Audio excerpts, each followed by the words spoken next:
आपके हिसाब से दुनिया का सबसे खतरनाक वेपन क्या हो सकता है? मेरे हिसाब से दुनिया का सबसे खतरनाक वेपन आपका माइंड ट्रेनिंग है।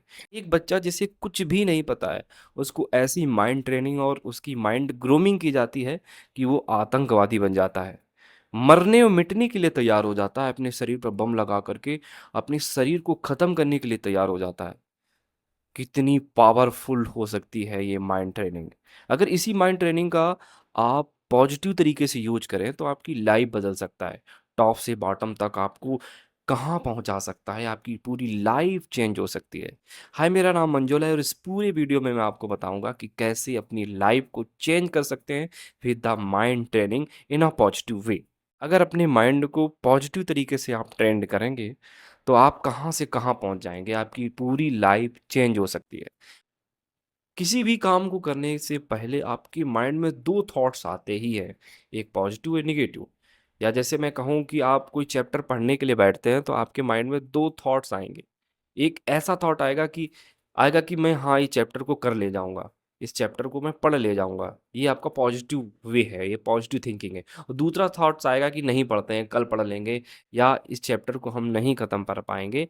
ऐसे थॉट्स अगर आते हो, तो वो नेगेटिव थॉट्स में काउंट किए जाते हैं। क्या ऐसे तरीके हैं जिन्हें हम पॉजिटिव थॉट्स अपने माइंड में ग्रूम अप होने दें, अपने माइंड को इस तरीके से ट्रेंड करें जिससे हमेशा वो पॉजिटिव ही सोचे, सकारात्मक ही चीज़ें हमारे माइंड में आएँ। ऐसे क्या-क्या तरीके हो सकते हैं? तरीकों के बारे में आज मैं चर्चा करूँगा।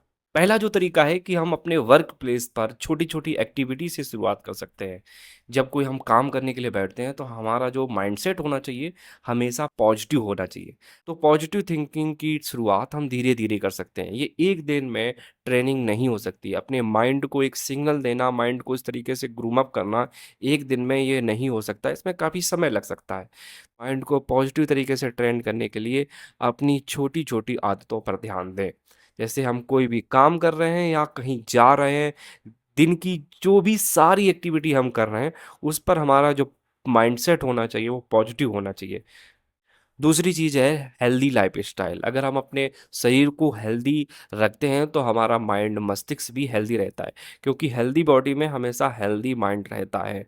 क्योंकि एक कंप्यूटर में एक सीपीयू जो होता है इम्पोर्टेंट हिस्सा होता है, उसी तरीके से हमारे शरीर का सबसे इम्पोर्टेंट हिस्सा हमारा माइंड है। यूँ कहें कि ये सीपीयू है।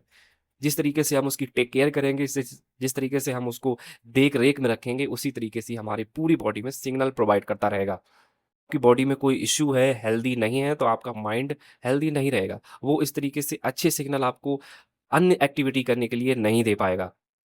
और माइंड अगर हेल्दी नहीं है, तो वो अपने शरीर के सारे इमोशंस, मोशंस और जो आपके डिसीज़न्स हैं, उनमें अच्छे तरीके से ये काम नहीं कर पाएगा। वे सभी काम जो आपकी बॉडी को डिस्टर्ब कर रहे हैं। जिससे आपकी बॉडी खराब हो रही है और उसके साथ-साथ आपका ब्रेन भी डिस्टर्ब हो रहा है, उनसे हमें दूर रहने की ज़रूरत है। जैसे कि आप अल्कोहल करते हैं या आप ड्रिंक करते हैं, ये सारी चीज़ें आपके ब्रेन को डिस्टर्ब करेंगी। वो फंक्शन अच्छे तरीके से नहीं कर पाएँगे, आपके इमोशंस, डिसीजंस ये अच्छी तरीके से कंट्रोल नहीं हो पाएँगे। थॉमस अल्वा एडिसन ने बल्ब बना दिया कैसे? माइंड ट्रेनिंग से। उन्होंने रिसर्च के दौरान में अपने शरीर को स्वस्थ रखा, अपने माइंड को पैशेंस दिया, कंट्रोल किया। किस तरीके से? माइंड ट्रेनिंग से, ब्रेन ट्रेनिंग से। और एक रिसर्च को करने में काफ़ी समय लगता है। लंबे समय में असफलता भी मिलती है। इस टाइम इंटरवल में पेशेंस होना, इमोशंस होना और इन सब पर कंट्रोल करना एक माइंड ट्रेनिंग का गेम है। और ये एक दिन में हैबिट नहीं आ सकती, इसको करने में काफ़ी समय लगता है। इसके बाद में जो रिज़ल्ट आते हैं, वो टॉप लेवल पे रिज़ल्ट आते हैं। एक स्टूडेंट टॉप करता है। कैसे? माइंड ट्रेनिंग से। एक स्टूडेंट साइंटिस्ट बनता है, डॉक्टर बनता है कैसे? माइंड ट्रेनिंग से। यूपीएससी क्लियर करता है कैसे? माइंड ट्रेनिंग से। और तीसरी जो चीज़ हो सकती है किताबों को पढ़ना। किताबें हमारे जीवन के लिए बहुत उपयोगी हिस्सा हो सकती हैं और सबसे खतरनाक वेपन में किताबें भी मानी जाती हैं।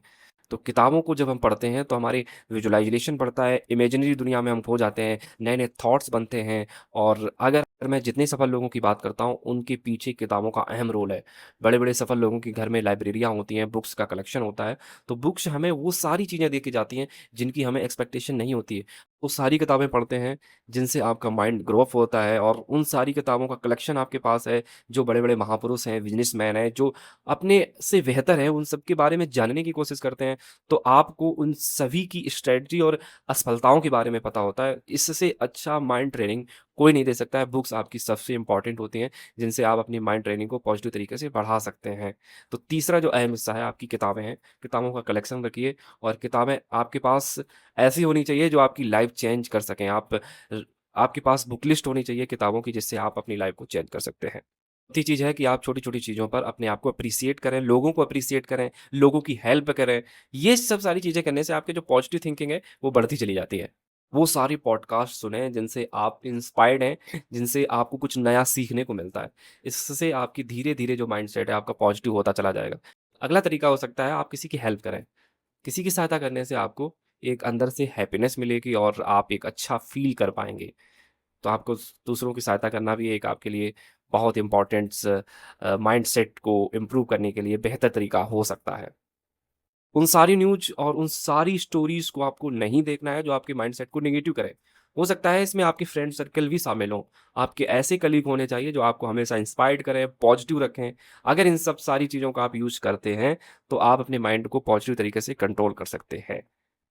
वीडियो में हमने जो सारे तरीके आपको बताए हैं या आपके बेसिक तरीके हैं, इनको सीख करके आप अपने माइंडसेट को चेंज कर सकते हैं। मिलते हैं अगले वीडियो में, तब तक के लिए नमस्कार।